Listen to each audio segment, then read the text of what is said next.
গ্রামের চায়ের দোকানের আসরে বসে অল্প কথা কাটাকাটিকে কেন্দ্র করে পরে অপরপক্ষের বাড়িতে অনধিকার প্রবেশ করে একাধিক সঙ্গী সাথীদের নিয়ে অভব্য গালিগালাজ, ঘরে ঢিল ছোড়া ইত্যাদি অসভ্য আচরণের প্রেক্ষিতে মঙ্গলবার রাত ৯টা নাগাদ ভারত বাংলাদেশ সীমান্তবর্তী চণ্ডীনগর দ্বিতীয় খণ্ডের বাসিন্দা দিনমজুর রনসুমউদ্দিনের স্ত্রী হচিবা বেগম কাটিগড়া থানায় মামলা প্রদান করেন।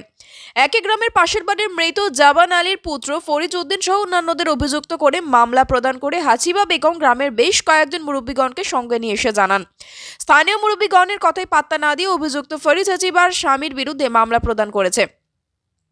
পরে বলপূর্বক বাড়িতে অনধিকার প্রবেশ করে অকথ্য গালিগালাজ, ঘরে ঢিল ছোড়া, প্রাণে মারার হুমকি প্রদান করেন ফরিজ বলে অভিযোগ করেন হাসিবা বেগম।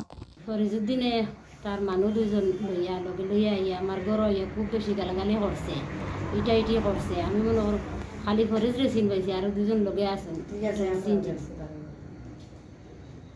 কোন দিন এটা? তো আজকে সন্ধ্যাবেলা। আজকে সন্ধ্যাবাদে না কালকে সন্ধ্যাবাদে? আজকে সন্ধ্যাবাদে। কিতা লাগি?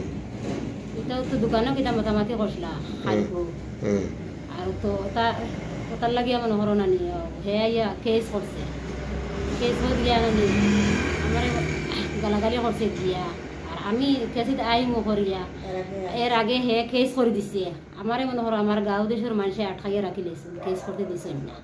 আর হে আগে আইয়া কেস করে গিয়া আমারে মনে করো গালগালি করে খুব বেশি। আর ঘরে গিয়া ইটি করছে। ফরিজে ইটাইছে, আরো দুইজন আছেন। বাড়ি কোন জায়গায় ফরিজে? ফরিজের বাড়ি তো চণ্ডীনগর পার্ট 2। আপনার বাড়ি? আমার বাড়ি চণ্ডীনগর। আপনার নাম কিতা? আমার নাম হাসিবা বেগম। হাসিবা বেগম, চণ্ডীনগর পার্ট 2। এখন আপনি কিতা করছেন? আমি এখন আর মনে করো কিছু করতে পারছি না। আমি এখন আর আইনের দান লইছি আমার মনে করো গাঁও দেশ। তাহলে কেস করছেন? জি। আচ্ছা।